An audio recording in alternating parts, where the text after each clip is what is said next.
How to set birthday reminders on Android. Hello everyone, welcome to this channel. I'm Emily and I'm here to help you out today. So without any delay, let's get started. To set the birthday reminders on Android, you need to go to the contacts option over here. As you tap on your contacts, you just select any of the contact that you want to set the birthday reminders for. So here I'm selecting this contact over here. And as you tap on it, just scroll down and you can see the option of reminders over here. So tap on reminders and then tap on the contact.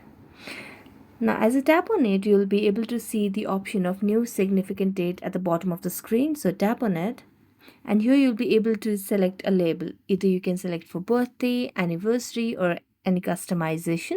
Next, what you can do is select the date where you want to get the reminder of the birthday.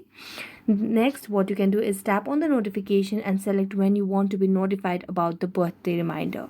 So you can select on the day of the birthday or 7 days before the birthday or 2 days before the birthday or anywhere you want.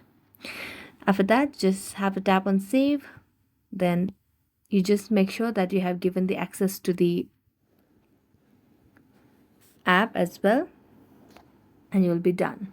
So thank you so much for watching this video. If you enjoyed watching it, don't forget to like, subscribe and hit the bell notification. See you next time.